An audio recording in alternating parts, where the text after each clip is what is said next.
Hello, ladies, and welcome to our new Bible reading series. I'm Cindra Enlow from heavenlyplace.com, and this year, as we read through the Bible, we'll explore God's incredible story of love and redemption. If you're looking for a Bible reading plan that's simple and doable, this is it.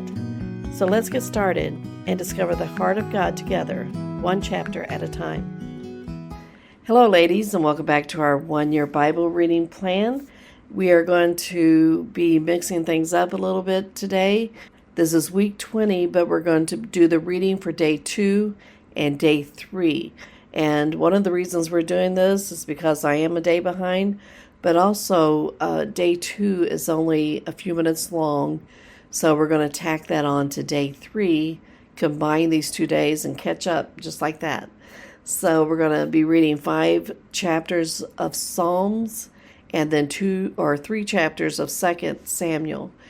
But we're going to see that these passages all go together because the Psalms that we're going to be reading were written during, or at least about, the things that were happening in David's life at this time. He was fleeing from his son Absalom, who was leading a rebellion against him, and we'll read in these Psalms that they capture David's emotions of fear and betrayal, his sadness, and his faith and trust in God.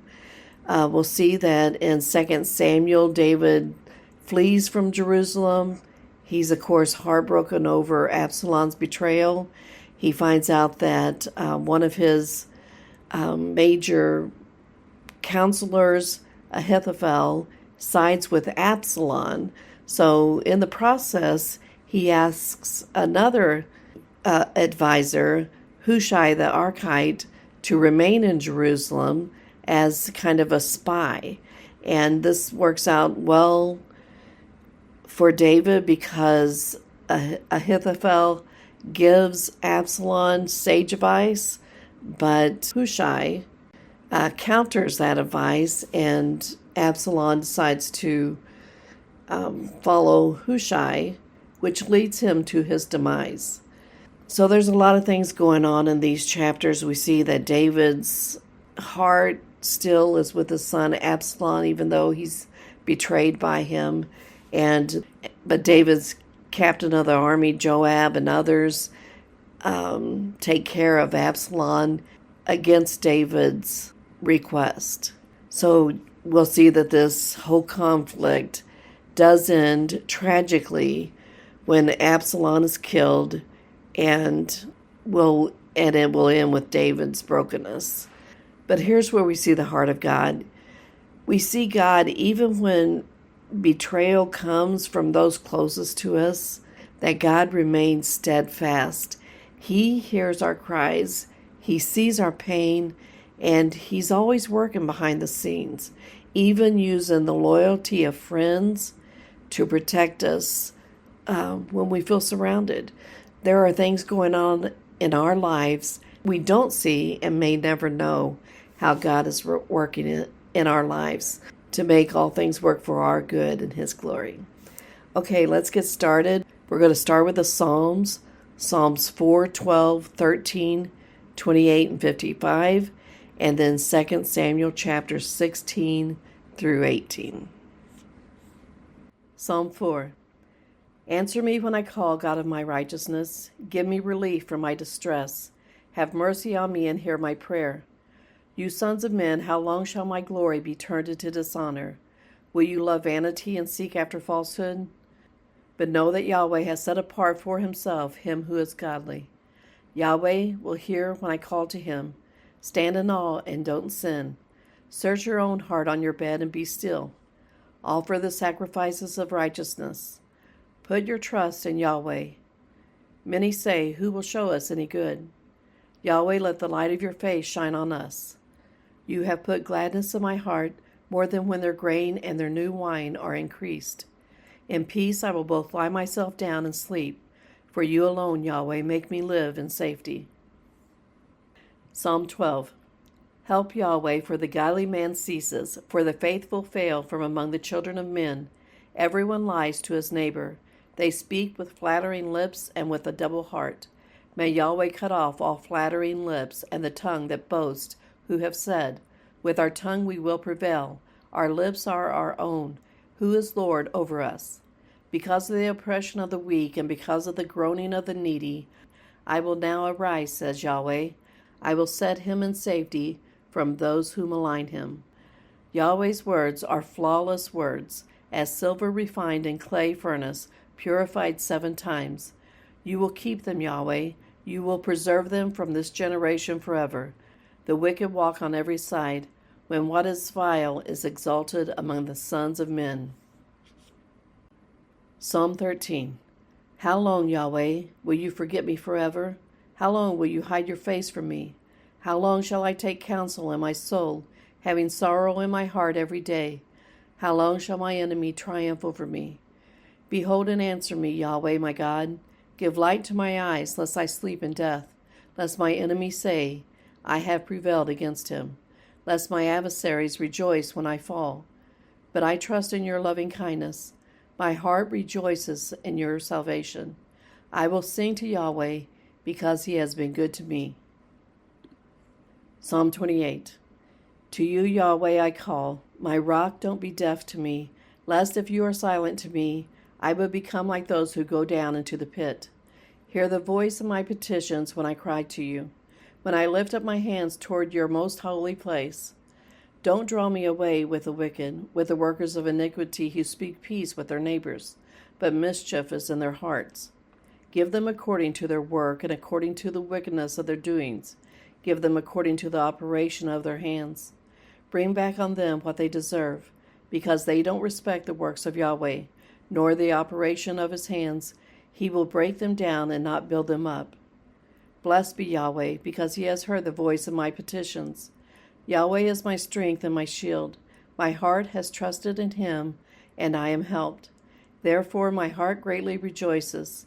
With my song I will thank him. Yahweh is their strength. He is a stronghold of salvation to his anointed. Save your people and bless your inheritance. Be their shepherd also, and bear them up forever. Psalm 55. Listen to my prayer, God. Don't hide yourself from my supplication. Attend to me and answer me. I am restless in my complaint and moan because of the voice of the enemy, because of the oppression of the wicked, for they bring suffering on me. In anger they hold a grudge against me. My heart is severely pained within me. The terrors of death have fallen on me. Fearfulness and trembling have come on me. Horror has overwhelmed me. I said, oh, that I had wings like a dove, then I would fly away and be at rest. Behold, then I would wander far off. I would lodge in the wilderness. I would hurry to a shelter from the stormy wind and storm. Confuse them, Lord, and confound their language, for I have seen violence and strife in the city. Day and night they prowl around on its walls.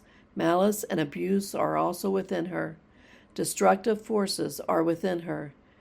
Threats and lies don't depart from her streets. For it was not an enemy who insulted me, then I could have endured it. Neither was it he who hated me, who raised himself up against me. Then I would have hidden myself from him. But it was you, a man like me, my companion and my familiar friend. We took sweet fellowship together. We walked in God's house with company. Let death come suddenly on them. Let them go down alive into Sheol. For wickedness is among them in their dwelling. As for me, I will call on God. Yahweh will save me. Evening, morning, and at noon I will cry out in distress. He will hear my voice. He has redeemed my soul in peace from the battle that was against me, although there were many who opposed me. God, who is enthroned forever, will hear and answer them. They never change and don't fear God. He raises his hands against his friends. He has violated his covenant. His mouth was smooth as butter, but his heart was war. His words were softer than oil, yet they were drawn swords. Cast your burden on Yahweh, and he will sustain you. He will never allow the righteous to be moved. But you, God, will bring them down into the pit of destruction. Bloodthirsty and deceitful men shall not live out half their days. but I will trust in you. 2 Samuel 16.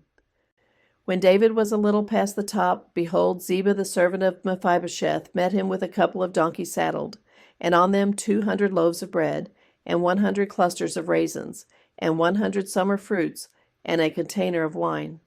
The king said to Ziba, "What do you mean by these?" Ziba said, "The donkeys are for the king's household to ride on, and the bread and summer fruit for the young men to eat, and the wine that those who are faint in the wilderness may drink."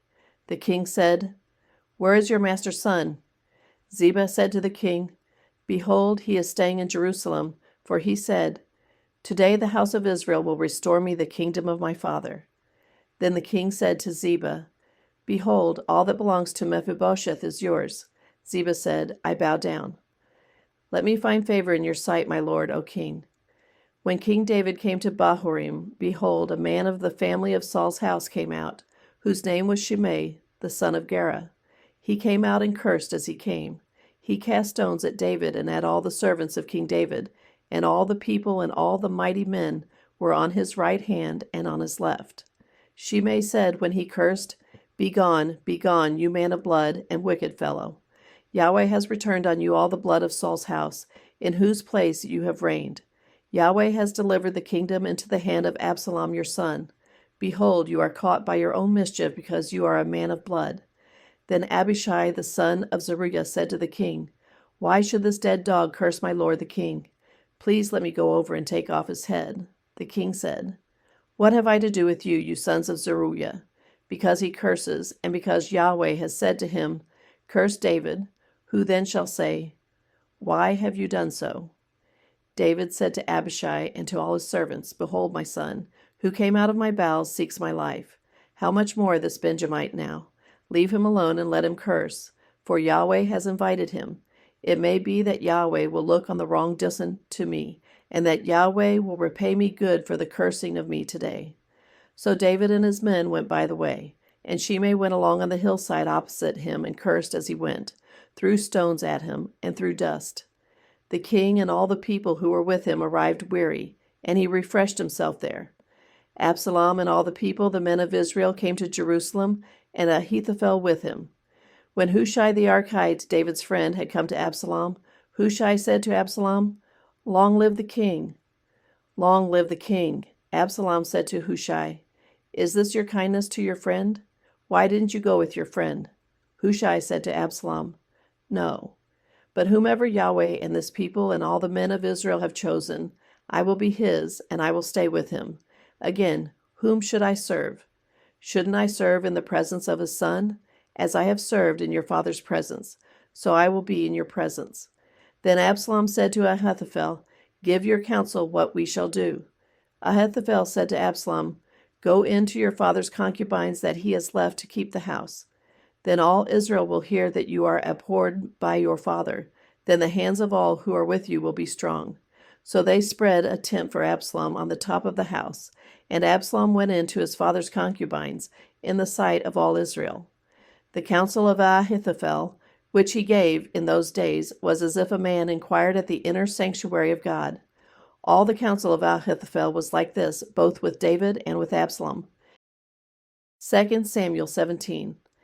Moreover, Ahithophel said to Absalom, "Let me now choose 12,000 men, and I will arise and pursue after David tonight. I will come on him while he is weary and exhausted, and will make him afraid. All the people who are with him will flee. I will strike the king only, and I will bring back all the people to you. The man whom you seek is as if all return. All the people shall be in peace." The saying pleased Absalom well, and all the elders of Israel. Then Absalom said, "Now call Hushai the Archite also, and let's hear likewise what he says." When Hushai had come to Absalom, Absalom spoke to him, saying, "Ahithophel has spoken like this. Shall we do what he says? If not, speak up." Hushai said to Absalom, "The counsel that Ahithophel has given this time is not good." Hushai said, "Moreover, you know your father and his men, that they are mighty men, and they are fierce in their minds, like a bear robbed of her cubs in the field. Your father is a man of war, and will not lodge with the people. Behold, he is now hidden in some pit or in some other place. It will happen when some of them have fallen at the first, that whoever hears it will say, 'There is a slaughter among the people who follow Absalom. Even he who is valiant, whose heart is as the heart of a lion, will utterly melt. For all Israel knows that your father is a mighty man, and those who are with him are valiant men. But I counsel that all Israel be gathered together to you, from Dan even to Beersheba, as the sand that is by the sea for multitude, and that you go to battle in your own person. So we will come on him in some place where he will be found, and we will light on him as the dew falls on the ground. Then we will not leave so much as one of him and of all the men who are with him. Moreover, if he has gone into a city, then all Israel will bring ropes to that city, and we will draw it into the river until there isn't one small stone found there." Absalom and all the men of Israel said, "The counsel of Hushai, the Archite, is better than the counsel of Ahithophel." For Yahweh had ordained to defeat the good counsel of Ahithophel, to the intent that Yahweh might bring evil on Absalom. Then Hushai said to Zadok and to Abiathar the priests, "Ahithophel counseled Absalom and the elders of Israel that way, and I have counseled this way. Now therefore send quickly and tell David, saying, 'Don't lodge tonight at the fords of the wilderness, but by all means pass over, lest the king be swallowed up, and all the people who are with him.'" Now Jonathan and Ahimaaz were staying by Rogel, and a female servant used to go and report to them, and they went and told King David, for they couldn't risk being seen coming into the city. But a boy saw them and told Absalom. Then they both went away quickly and came to the house of a man in Bahurim, who had a well in his court, and they went down there. The woman took and spread the covering over the well's mouth, and spread out crushed grain on it, and nothing was known. Absalom's servants came to the woman to the house, and they said, "Where are Ahimaaz and Jonathan?" The woman said to them, "They have gone over the brook of water." When they had sought and could not find them, they returned to Jerusalem. After they had departed, they came up out of the well and went and told King David. And they said to David, "Arise and pass quickly over the water, for thus has Ahithophel counseled against you." Then David arose, and all the people who were with him, and they passed over the Jordan. By the morning light there lacked not one of them who had not gone over the Jordan. When Ahithophel saw that his counsel was not followed, he saddled his donkey, arose, and went home to his city, set his house in order, and hanged himself. And he died, and was buried in the tomb of his father. Then David came to Mahanaim. Absalom passed over the Jordan, he and all the men of Israel with him. Absalom set Amasa over the army instead of Joab. Now Amasa was the son of a man whose name was Ithra the Israelite, who went in to Abigail the daughter of Nahash, sister to Zeruiah, Joab's mother. Israel and Absalom encamped in the land of Gilead. When David had come to Mahanaim, Shobi, the son of Nahash of Rabbah of the children of Ammon, and Machir, the son of Amiel of Lodabar, and Barzillai, the Gileadite of Rogelim, brought beds, basins, earthen vessels, wheat, barley, meal, parched grain, beans, lentils, roasted grain, honey, butter, sheep, and cheese of the herd, for David and for the people who were with him to eat. For they said, "The people are hungry, weary, and thirsty in the wilderness." 2 Samuel 18. David counted the people who were with him, and set captains of thousands and captains of hundreds over them. David sent the people out, a third part under the hand of Joab, and a third part under the hand of Abishai, the son of Zeruiah, Joab's brother, and a third part under the hand of Ittai the Gittite. The king said to the people, "I will also surely go out with you myself." But the people said, "You shall not go out, for if we flee away, they will not care for us, neither if half of us die, will they care for us. But you are worth 10,000 of us. Therefore now it is better that you are ready to help us out of the city." The king said to them, "I will do what seems best to you." The king stood beside the gate, and all the people went out by hundreds and by thousands. The king commanded Joab and Abishai and Ittai, saying, "Deal gently for my sake with the young man Absalom." All the people heard when the king commanded all the captains concerning Absalom. So the people went out into the field against Israel, and the battle was in the forest of Ephraim. The people of Israel were struck there before David's servants, And there was a great slaughter there that day of 20,000 men. For the battle was there spread over the surface of all the country, and the forest devoured more people that day than the sword devoured. Absalom happened to meet David's servants. Absalom was riding on his mule, and the mule went under the thick boughs of a great oak, and his head caught hold of the oak, and he was hanging between the sky and earth, and the mule that was under him went on. A certain man saw it, and told Joab, and said, Behold, I saw Absalom hanging in an oak. Joab said to the man who told him, Behold, you saw it, and why didn't you strike him there to the ground? I would have given you 10 pieces of silver and a sash. The man said to Joab, Though I should receive 1,000 pieces of silver in my hand, I still wouldn't stretch out my hand against the king's son, for in our hearing the king commanded you and Abishai and Ittai, saying, Beware that no one touch the young man Absalom. Otherwise, if I had dealt falsely against his life, and there is no matter hidden from the king, then you yourself would have set yourself against me. Then Joab said, I'm not going to wait like this with you. He took 3 darts in his hand and thrust them through Absalom's heart, while he was still alive in the middle of the oak. 10 young men who bore Joab's armor surrounded and struck Absalom and killed him. Joab blew the trumpet, and the people returned from pursuing after Israel. For Joab held the people back.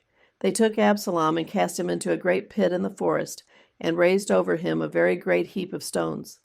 Then all Israel fled, each to his own tent. Now Absalom in his lifetime had taken and reared up for himself the pillar which is in the king's valley. For he said, I have no son to keep my name in memory. He called the pillar after his own name. It is called Absalom's monument to this day. Then Ahimaaz the son of Zadok said, Let me now run and carry the king news, how Yahweh has avenged him of his enemies. Joab said to him, You must not be the bearer of news today, but you must carry news another day. But today you must carry no news, because the king's son is dead. Then Joab said to the Cushite, Go, tell the king what you have seen. The Cushite bowed himself to Joab and ran. Then Ahimaaz the son of Zadok said yet again to Joab, But come what may, please let me also run after the Cushite. Joab said, Why do you want to run, my son, since you will have no reward for the news? But come what may, he said, I will run. He said to him, Run. Then Ahimaaz ran by the way of the plain, and outran the Cushite. Now David was sitting between the 2 gates, and the watchman went up to the roof of the gate to the wall, and lifted up his eyes and looked, and behold, a man running alone. The watchman shouted and told the king. The king said, If he is alone, there is news in his mouth. He came closer and closer. The watchman saw another man running, and the watchman called to the gatekeeper and said, Behold, a man running alone. The king said, He also brings news. The watchman said, I think the running of the first one is like the running of Ahimaaz, the son of Zadok. The king said, He is a good man and comes with good news. Ahimaaz called and said to the king, All is well. He bowed himself before the king with his face to the earth and said, Blessed is Yahweh your God, who has delivered up the men who lifted up their hand against my lord the king. The king said, Is it well with the young man Absalom? Ahimaaz answered, When Joab sent the king's servant, even me, your servant, I saw a great tumult, but I don't know what it was. The king said, Come and stand here. He came and stood still. Behold, the Cushite came. The Cushite said, Good news for my lord the king, for Yahweh has avenged you today of all those who rose up against you.